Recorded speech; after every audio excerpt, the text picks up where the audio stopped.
Okay, so today I'm going to be playing some 2550 on Global Poker. Okay, so I have two tables open at the moment. I'm going to defend Ace 9 of Diamonds in the big blind. So I'm going to want to 3-bet some of the time if I know the opponent very well. But I think flatting is usually the okay move. Maybe Ace 10 and higher, I would 3-bet. But obviously he's been leading up for pot the whole way, so I think this is a pretty easy fold. So I have aces in the big blind. So when I'm out of position, I kind of want to size my bets a little bit bigger. So I'm going to try 3-betting to 8, right? Okay, and then, okay, so we get action from Moo Cow. Okay, so on this flop, it's pretty dry. It's Jack 8 4 offsuit. So I don't really need to bet big. I kind of want him to stay in, but I don't want to bet too small as to give him like an odd to draw out, right? So I'm going to bet maybe a third of the pot here. Again, I get min raised. So very happy with the situation, obviously. So I think we could either jam or just call and hope that he, jams the turn, right? So I think I'm going to let him jam the turn, right? Okay, so in case he's bluffing or something like that, right? So, I mean, I think he's jamming like 90% of the time here, right? Okay, and obviously he has 8-5 suit. Great hand. Nice start to the session, right?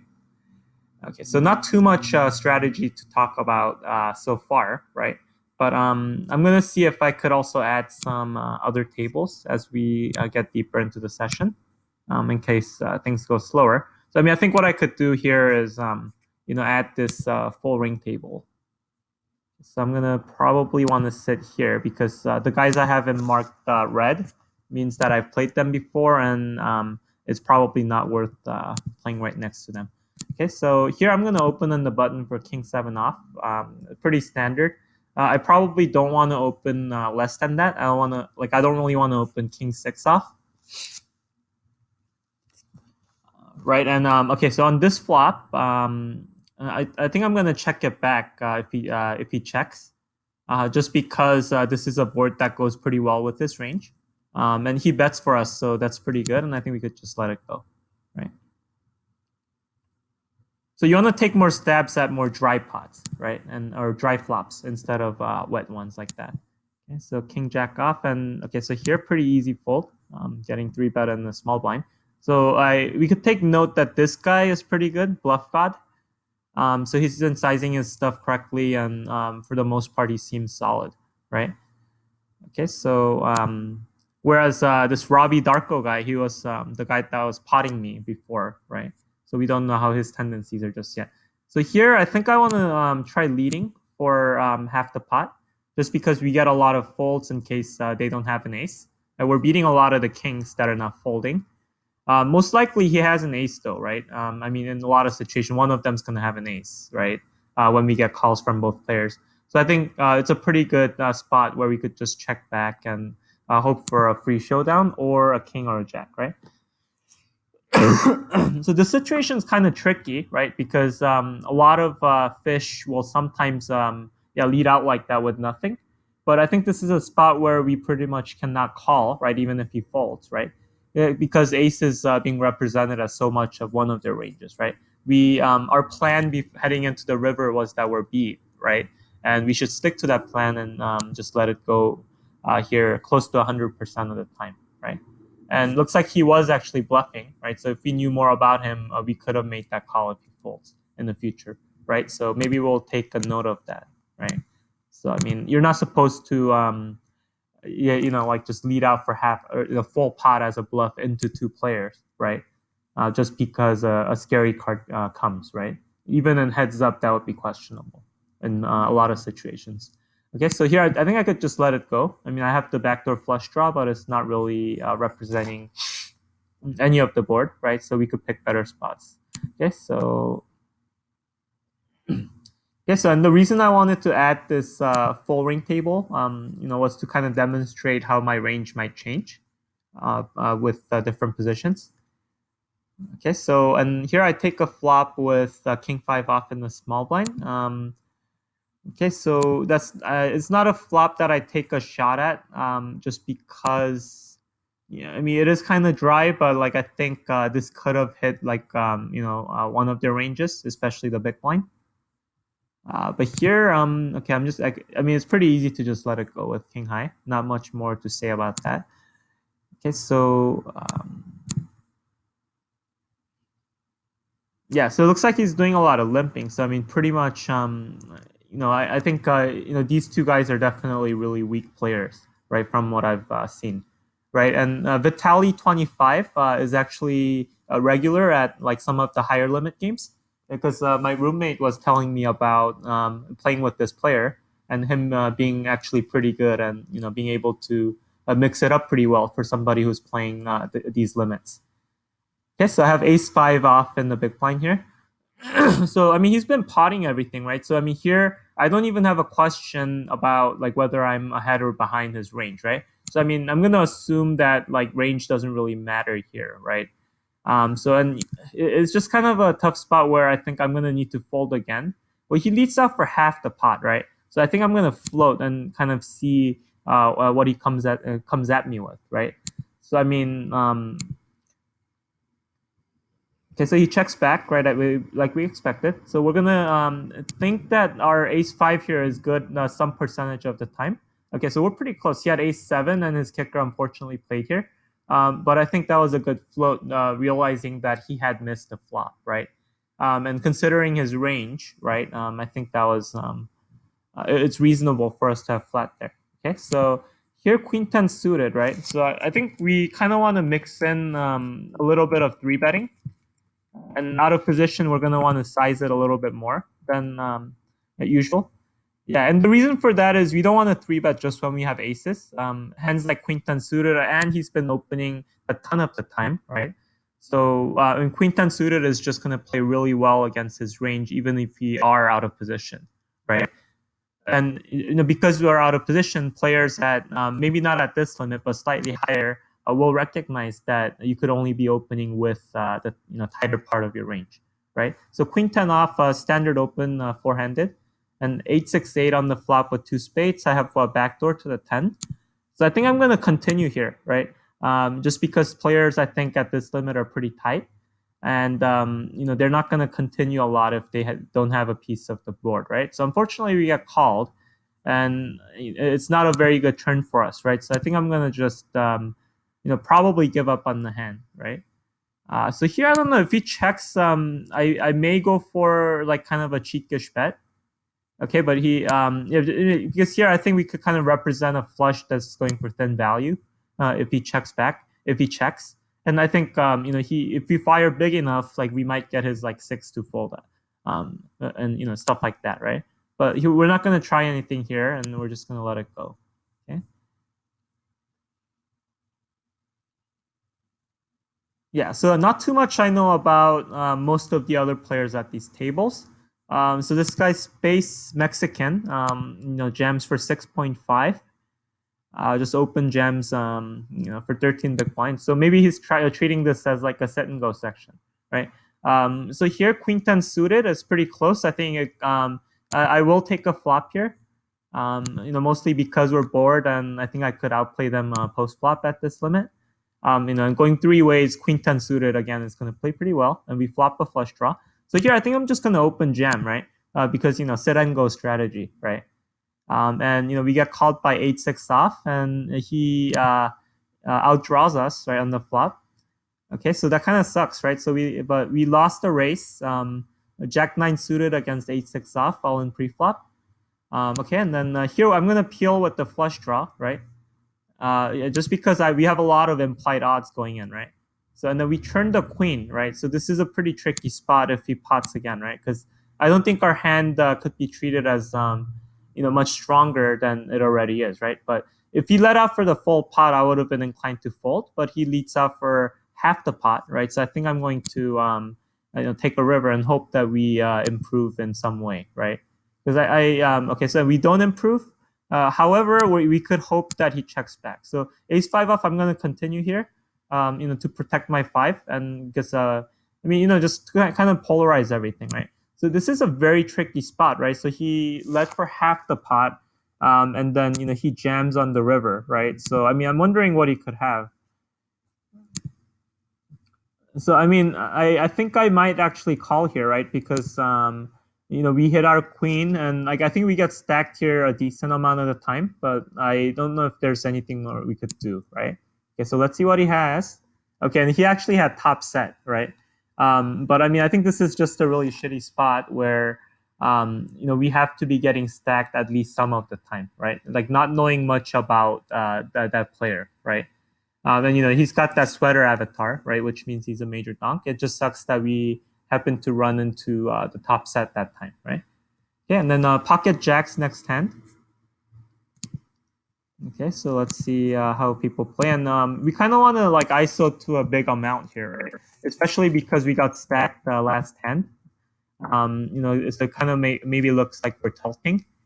But okay, so let's see. So I'm gonna fold 7-6 suited here. Okay, and the big blind is not really I mean what I defend with against a short stack and two players, right?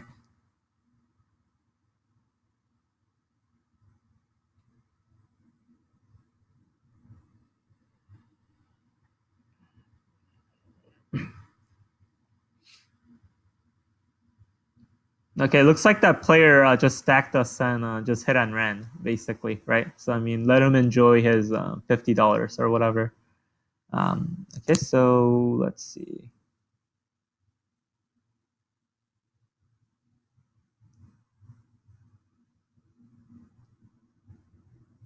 Okay, so 6-3 suited on the button. So here, I don't open this hand if it folds to me.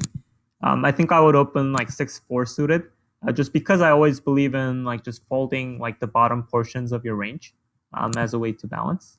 Okay, so here, ace queen in mid position. So I think I'm gonna ISO this limper, who has just $20 to start the hand. Okay, and then he snap calls. We take a flop and it's 10-6-5 of spades, where I have the queen of spades, right? So I think here, I think I'm going to continue here, like maybe for not too big. Yeah, just because we have the flush draw, right? And we're most likely ahead of him, right? Okay, so let me see. New cam request, not interested. Okay, so yeah, so I think I could also make a note that he's probably a pretty weak player, right? So I mean, he limped in early position, and yeah, just kind of played the hand in a pretty weak way, right? Okay, so let me see. Not much exciting things happening at the table so far, except we stacked somebody and we got stacked once, right? But I think overall down a little bit to start the session.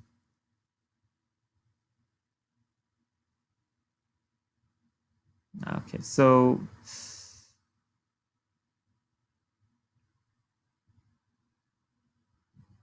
see, it looks like Bluff God tried to bluff him out with like 7-6 suited. Okay, so let me see. Okay, so we have Jack 7 off in the big blind here. So this is a spot where I'd maybe defend like against a button or the small blind. Um, but against like an earlier position open, I'm inclined to just fold it for a pot size raise. Maybe against like really loose players, I would defend it for like a 3x raise, right? Because I think that difference is actually there, right? Like the 3x raise versus the 3.5x pot open. Because if you call a pot raise, a pot size raise, you're going to have to play bigger pots and future streets, right? And the bets are, from good players at least, are always proportional to what the pot sizes are, right? Yeah, based on like how it lets them meet their objectives. Yeah, so a pretty interesting hand here. So he leads up for a pot on the river after the third club comes. Okay, so I mean, I'm guessing he's maybe doing that as a bluff some of the time, but we'll see.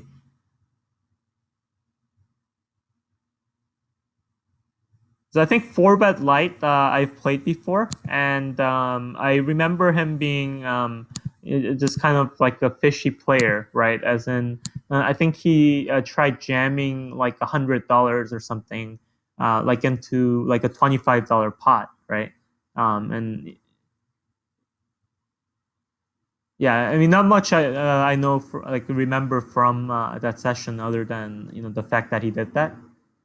Okay, but we'll see. So 10-6 off in the big blind here. I'm not really going to defend against under the gun, and especially on full ring. So I mean, I'm gonna need at least like 10-9 suited, 10-8 suited, um, maybe against weaker players like 10-7 suited.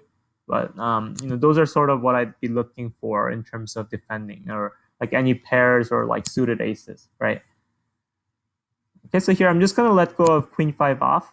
We are getting a good price, but like here, even if we did flop the queen like we did here, we're not gonna know if we're ahead. And it's a pretty just shitty situation. So here I'm just gonna take a flop with a7 suited multi-way. I'm getting a good price. It is a strong hand. I am against two players who are probably much weaker than we are, right? And we flopped the belly buster with the flush draw, right? Okay, so this is great. So I'm gonna take a flop. I'm gonna limp behind here with king six suited, just because there's already two limpers. And okay, so here we're playing a draw out of position, so I'm just gonna call here, right? He's most likely gonna have pairs, right? When he just continues here, or just like ace high is who's looking to c bet, right? And so here, I think unfortunately we do have to fold, I think, right? Because we do have some implied odds, but we're not playing super deep. So here, what the price we're actually getting to hit our draw, right? So here, I think we actually have was it 8 outs for the straight and 9 outs for the flush. So we do have 17 outs with one card to come. That is okay. I think we have to call. Actually, we have 17 outs, right? Okay, and then I don't know if that's one of them. I don't think it is, right? So I think now we have to just check fold here. Okay. So I mean, I think with 17 outs, right? So we have okay. I can't really do math with my current state of mind, right? But so 43 cards that roughly that we're not aware of. So 17 out of 43, and is that we're definitely getting better than 2-1. So I think we had good direct odds to call there, right? So I think I'm gonna ISO the ace four off on the button here. Okay, so there's a glitch on global that doesn't reload like right away. It's really annoying. Um, yeah, but going back to that hand, right? So it's because we have, we have a belly buster and the flush draw, right? I think that's why we have to just call with the odds we have, right? Because I mean, if he shoved, I think that's just stupid. Because then we just give him a lot of free money because he's really not folding anything that has a piece of the board, right? So here, I think I'm going to lead out really small, just because the board's really dry. It's like a way ahead or way behind situation. And we do get a call. So we might be ahead or behind. We don't know yet. So we're going to check behind and see. But he does seem to have a piece of the board. And the deuce is actually not a good card for us, right? Okay, and then he leads out here. But I think I remember him being a pretty weak player. So I think we're just going to see what he has, right? When he bets about half the pot. Okay, and then he was indeed spewing with king high, right? So thanks for that, right? Okay. Yeah, but in general, against like a good rig, that is a spot where if they're super duper tight, and they're grinding it out for McDonald's at 25 cent, 50 cent for a living, right? Then I think that is a spot where if they lead out for like, say 70, 80% of the pot, you could consider giving up your ace, right? Okay, so here I have 8-3 suited. I could take a flop, but I think I'm just going to fold. Yeah, I mean, it's just kind of a hand where, yeah, I mean, this is kind of like the best flop that I'm hoping for. And multi-way, I don't even know if my flush draw is going to be good. And I mean, of course, if I knew that I was flopping a flush draw against three players, I would call, right? But that's not information that we could discern before the flop comes, right? Oh, excuse me.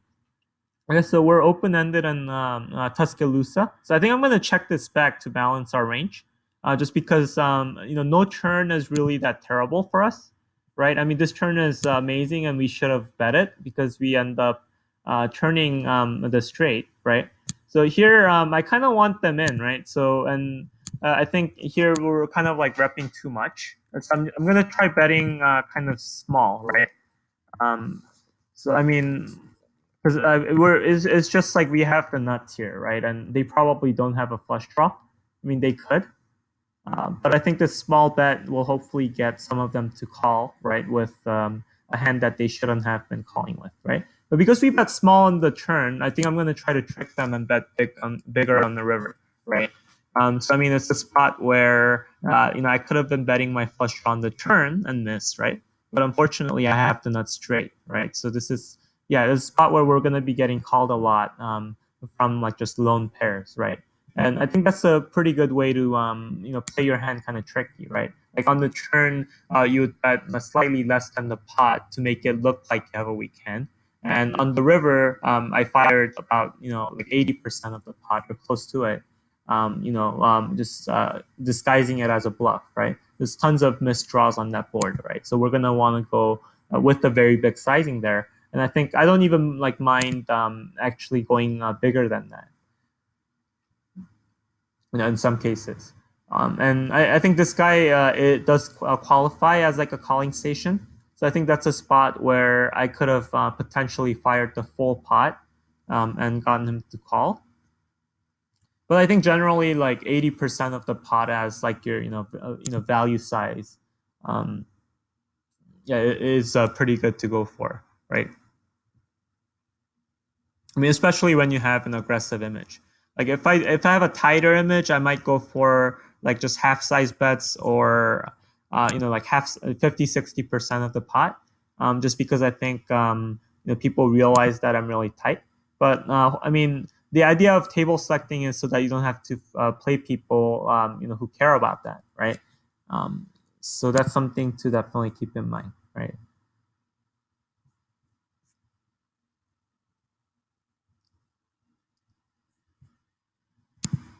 Okay, so here we have 6-5 off in the big blind. So take a flop. Okay, and then we missed completely, so we could just probably give it up here. Okay. Yeah, so here I think I'm going to fold ace deuce off just because we're so dominated by their range. And I don't really want to see a flop with that against three players, right? So here we're kind of in trouble, like no matter what, right? Okay, so here we have 9-8 off in the cutoff. I'm going to open. Okay, so we do want to play a decent amount of hands from the cutoff. Okay, and then king 8 deuce on the flop. So I think I'm going to lead out really small, just because I think this is a spot where we kind of want to protect our eights, and he's going to be floating us with ace highs, to these tiny bets a lot of the time, right? Or small pocket pairs, right? And on the other hand, if he has two over cards, then we're getting him to fold a lot of the time, and just getting rid of that equity could be pretty important for us in the future. So here in the small blind, I'm going to take, I'm going to call just because we're priced in, and I'm not going to bet out on the flop here, right? Just because, King Jack 10 with two suits, and I don't really want guys I don't really want to put in more money on this flop with that hand, right? Okay, so we are going to bet this turn, though, because it's a complete blank. We probably have the best hand. So here we get potted on the flop, so I'm just going to fold, right? Okay, and then here we're going to check river. Okay, so it looks like he did have top pair on the flop.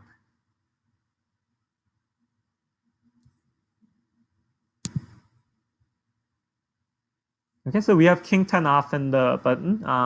It's a hand that we definitely want to isolate against an early position open. Yeah, because I mean, it's just like we want to build our image, right? And part of the reason we do that, part of the ways in which we do that, right, is by playing hands like this also, right? So I think I'm gonna lead out actually and like represent the ace here, because I mean, like I think I want to choose like a bigger sizing because, because of the 8-7, and it's not exactly a super dry board.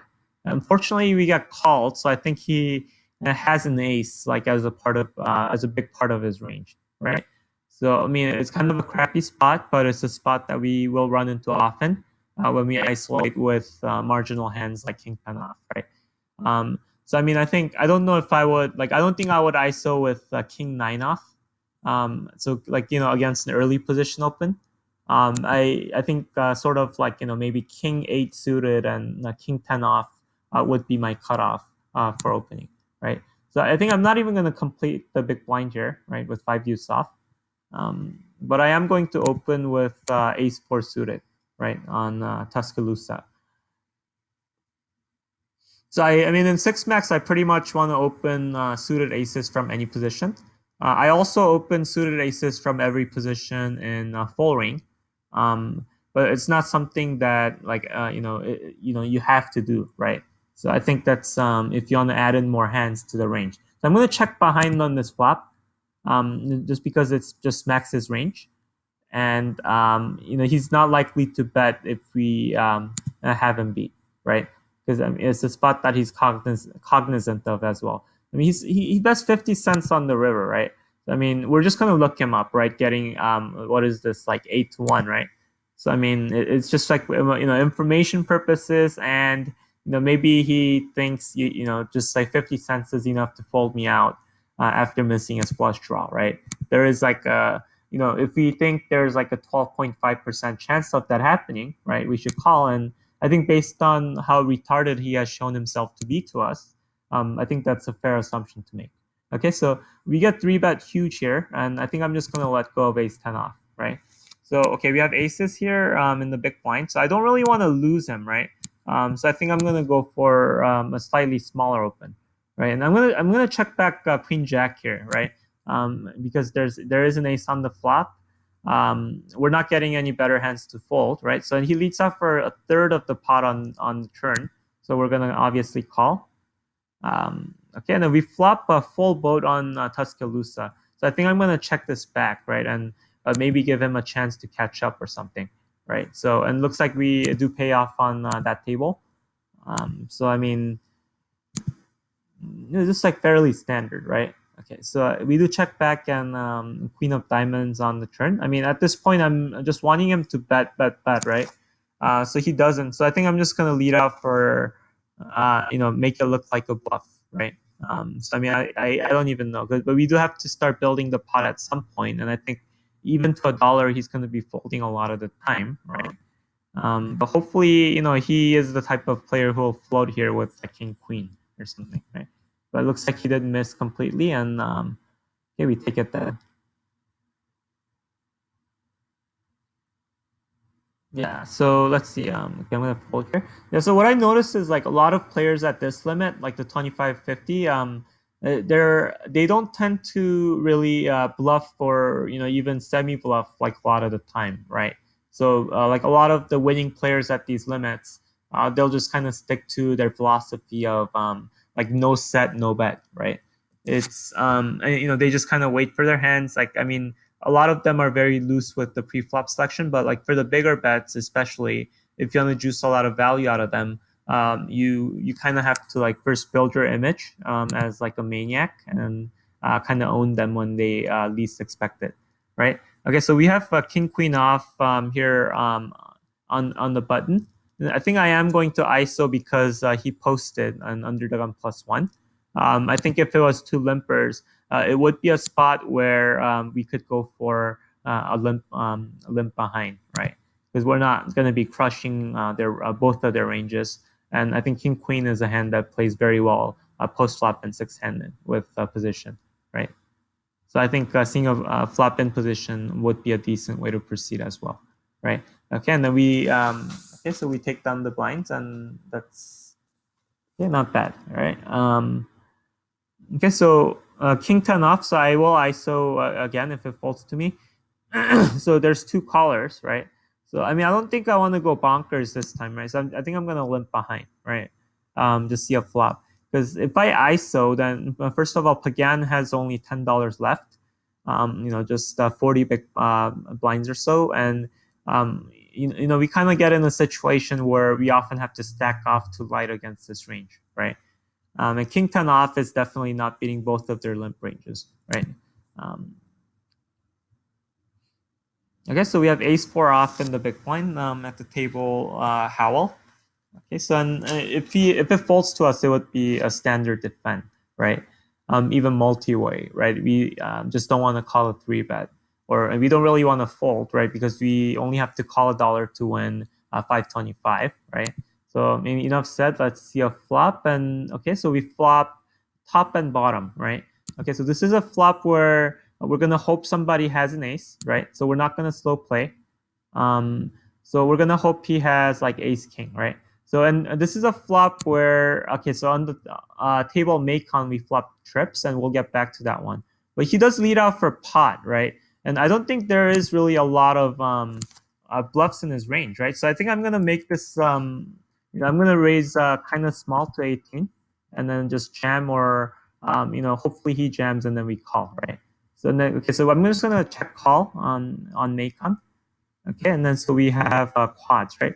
So, oh, excuse me. So I mean, I don't think he is folding if I raise there on the flop, right, with like ace king. And if I have another spade come off, then that would kill a lot of the action too, right? So I mean, that was sort of the consideration that I had, right, when seeing that. So I think here it's safe to say he like has a pair, right? So I think we could go for value like right away, right?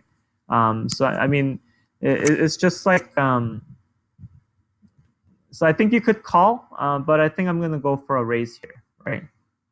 And then we get a fold, but um, yeah, because I mean I don't know, because like at this limit, I don't think players are necessarily going to continue of betting the jack. Like I've seen them check back like the jack on the river a lot of times, and I don't think the way it played out, he could have any higher pairs.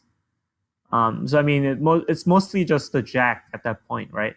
And so I mean, I guess I could have gone for a river check raise, right? But I mean, a higher hard if a card higher than a jack rolls off too, then I mean, it's just a spot where losing value with almost any card, right?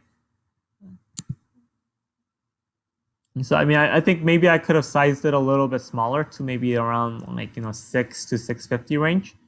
Yeah, but I mean, we could move on to the next hand. Okay, so king four off in the big blind. We missed the flop, and we're happy to give it up.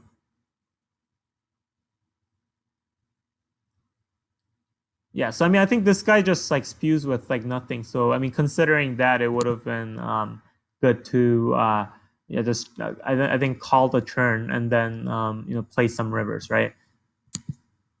So I mean, I think if we suspected that he's checking back the jack a lot on the river once I call his bet, then we probably could have just called this just called the turn and then lead out on the river, right? And I think that makes it a lot more tricky to the point where he'd want to call. Okay, so I'm gonna call limp behind here on the button and try to see a flop.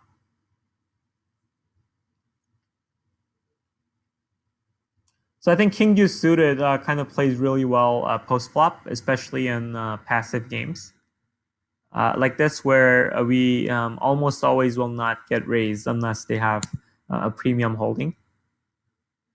Yeah, especially with two limp. I mean, I wouldn't limp this behind with just one limper. Like I would consider either isolating or folding, right? But against two people, I think with the blinds coming in, I think I have enough odds, implied odds as well as pot odds to try to see a cheap flop, right? And obviously, the big value is situations where you flop more than like a pair, right? Like a flush with king deuce. So I think here I kind of want to bet small, like to see where I'm at. So a lot of times I will have the best hand here, even if it is five ways, right? I mean, a lot of times like I will be beat. But I think it's obviously if we knew we were going to turn two pair like we did, we would have bet. So I think this is a pretty cool spot, right? I mean, we don't want to go too bonkers, right? So maybe I'm going to try half the pot here, right? So maybe tank that half the pot, just make it seem like I'm continuing my story.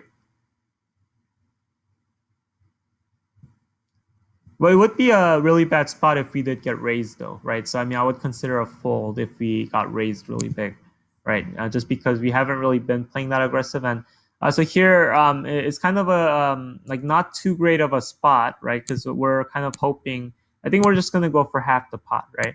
I mean, I don't think it's a spot that I could check behind necessarily, but I don't think it's a spot that I could fire really big on either, right? When the queen rolls off on the river, right? because then now we are beat with we do have more hands that beat us, and it's also a hand that he's going to be scared of here, right? So I think I'm going to continue here because I raised an early position, so I could rep like over pairs and things like that. But it's 5-4-3 flop. It's a better hand for the big blind, right? So I mean, I think I'm gonna no, I mean, I think I'm gonna fold here, right? Because I think this is the spot where if he raises, he has some piece of the board, right? So I mean, and it's not really a spot where I'm likely to be able to bluff when I miss as well, right? So those are some of the I mean, if like a face card rolls off like Jack, Queen, King, I could consider bluffing, right? But then with 5-4-3 suited, a lot more like better than one pair hands are possible as well, right? So that's those are some of the things that I'm considering, right? Whether when I choose to either float or sometimes three bet as a bluff, right? So I mean, like I'd rarely want to three bet as a bluff there on that board. Um, yeah, you do want to be pretty nutted, like when it's a 5-4-3 rainbow board, right? So I mean, like the closest candidate that you could come up with probably like ace like four suited that like or ace like three or ace four suited that you turn into a bluff, right? But okay, so we call 50 cents more in the big blind and flop 10 tray suited. So I think this is a spot where it is okay to lead out, actually, just to protect our hand and to charge the draws. Like we don't really want to go for a check raise, and I think it's conceivable that they check behind a lot of the times, even after opening pre-flop, right? When they miss, right? So I think this is a spot where it's good for us to protect our hand, right, and just take this $4, right? And of course, if we do get raised, right, then obviously at like 99% of the time against most players, they're not going to be raising a draw there, right? I mean, maybe like Queen Jack of Hearts, like with the flush and the open ended straight draw, but like even then, like I think we get taught that we should we shouldn't do that, right? Okay, so here I think I should take a flop here, right? So I mean, I think if he folded, I could have gone for a three bet some of the time. But multi-way, I think suited aces play fairly well. Yeah, and then we do flop an ace with the bad kicker, and then this guy pots here, right? So I think I'm just gonna fold, right? Based on how I don't really know much about this player, right? It is a way ahead, way behind situation, right? And I have Vitali behind me, who probably isn't going to do anything, right? Because he gave up the betting lead, right? But regardless, it should factor in like a little bit into my calculation, right? I mean, if it wasn't a pot size bet, right? Like let's say it was like 60-70% or less, then obviously we would have had no choice, right? But to call and take the turn.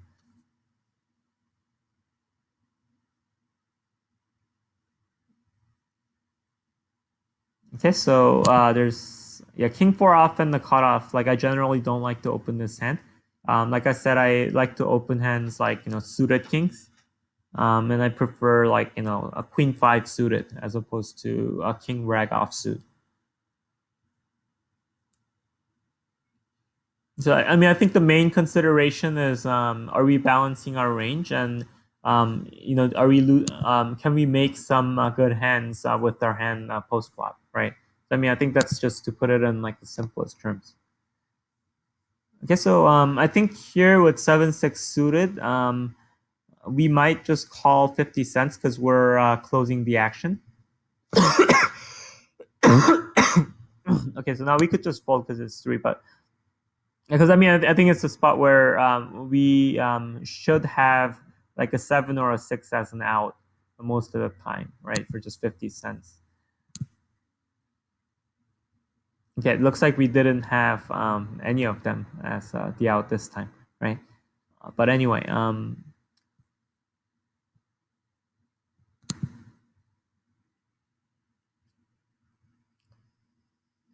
okay, so we'll try to go for a little longer.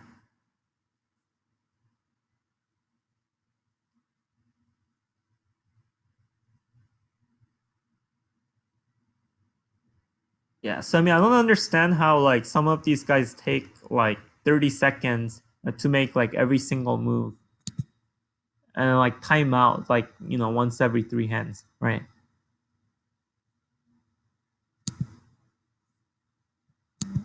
Okay, so let me see.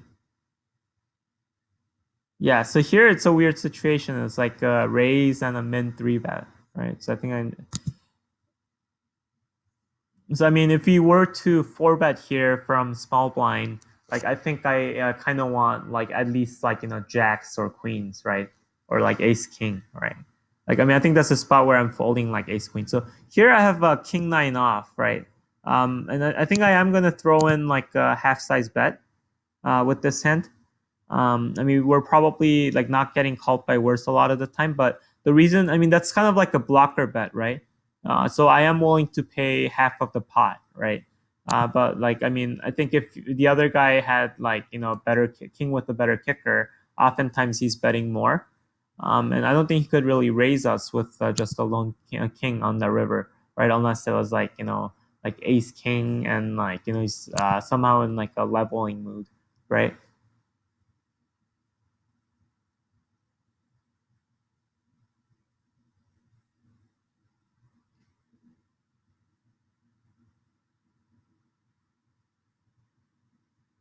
Yeah, so it looks like some of the regulars at these limits, maybe Randy Savage. So I mean, I have no history with this person.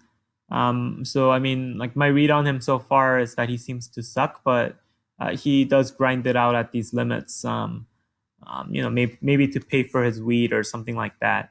And four bet light, that history that I shared yesterday, where he tried to milk me for, like a lot more than what was in the pot, right? Okay, so we have pocket tens here in the cutoff. So I think I am going to three bet. Okay, so and I think with with pocket nines, I might have been inclined to call. No, I mean like pocket nines. I think against a min raise, I think we could three bet.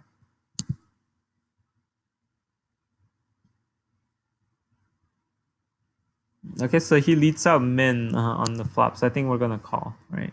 Okay, so he min raises and then min three bets, right? So I mean, this is a spot where we have to call 100% of the time, right? Just yeah, because we can't fold and we can't raise, right? And not much more complicated than that, right? So we're just gonna keep calling for 50 cents, and yeah, we're gonna fold for anything more, right? Okay, so okay, so he bets the flop, right? Okay, so I mean, okay, this is a really not a great spot for us, but I think we were just basically calling to hit a 10, right? Um, yeah, so I think I'm just gonna fold here, right, with this guy behind also. I mean, I think it's a pretty shitty situation in general. Because you have to call like big bets on the turn and river to show it down, right? So here, we want to be opening with a larger three bet size out of position. So going back to this hand, so when he leads out for half the pot there, I mean his range is pretty much hands like ace king, pocket like jacks through aces, right? And most likely centered at the aces, right?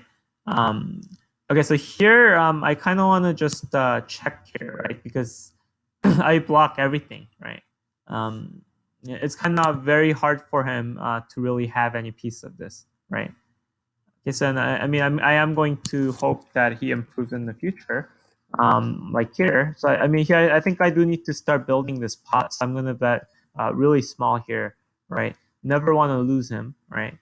But let's see. I don't think he's the type that's capable of ever playing back at me, right? Just because I make a small bet, right? Okay. I stand corrected actually, right? So here's a spot where I think I'm just gonna call and try to have him bluff the river, right? Because I mean, I still think he's bluffing. I hope he has pocket eights. Um, but I mean, and here we're obviously gonna try to go for. So I mean, I don't think he's really checking back a lot of the hands, right? Unless he's doing this with like ace queen. Um, so I mean, I think I'm hoping that he has like missed flush draws, actual flush draws, and Okay, so he was doing that with ace queen, but I don't think I was going to get action if I 3-bet him there, right? Okay, so we're just going to quit this table. Like, I don't think he's that bad. And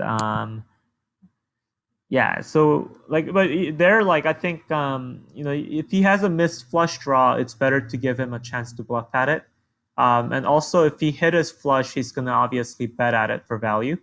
If he has pocket eights, obviously he'll probably over jam it, like over bet jam it for us, for value, right? So I mean, okay, so so I think their pocket queens you pretty much have to check on the river, and it would be a mistake not to, right? Okay, so we flop a bottom two on this table, so we're gonna try to hope that one of these guys has an overpair, right? And just basically get it in, right? Um, okay, so hopefully, yeah, I mean, he has like he's doing this with let's see what he's doing this with. Well, he does have a set. Okay, so that's pretty crazy, right? um yeah, but in general we're going to be expecting him to have like hands more hands, like pocket sevens, pocket fives, any other pair, right? We're in a fantastic shape against, right? We do want to get it in on the flop. Okay. So I mean that's a pretty good cooler, I guess, to end the session, right? um Okay, so I'm gonna be quitting when the blinds come back to me.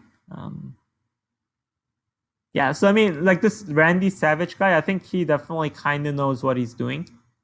He waited till the turn to raise his ace queen. I mean, I think he would have kept betting the ace queen. I think if it was like a river that if it was a different river, right? I mean, the flush draw had to get there, right?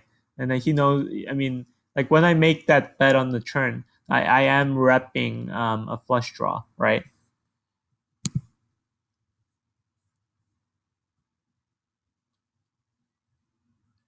I mean, I'm obviously hoping that he has the flush draw, right? That didn't bet the flop, right? As a lot of nobody in like 25 cent, 50 cent would. Um, yeah, but I mean, for those reasons, though, right? Because you want to be able to call the bluffs, right? You want to be able to check raise for max value against flushes and better. Yeah, that's why I would just check the queens there. So I am gonna bet here, right? When he checks on the flop, right? Just because that means that I am probably ahead, right? So a lot of times you're going to raise two high cards, right? And it is not a good turn for us, right? So probably check back and then try to soul read the river. Um, so I don't think he had flush draws as a big part of his range. I mean, it's going to depend on how much he bets, right? He only bets $2, right? I think I am going to look him up though, right? Because he made that weird play earlier, right? I mean, he is going to have a queen here a decent amount of the time, right? But that's not something that.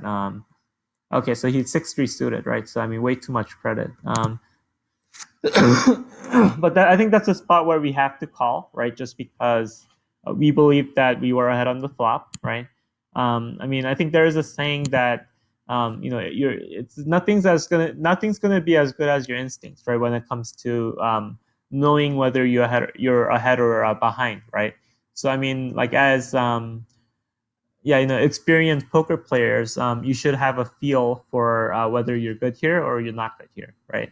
And that's not something that I mean, you could figure out based on the ranges. Right now, I have history on that guy, right? So he was doing that with 6-3 suited, but it's not something that might be readily obvious, right? Um,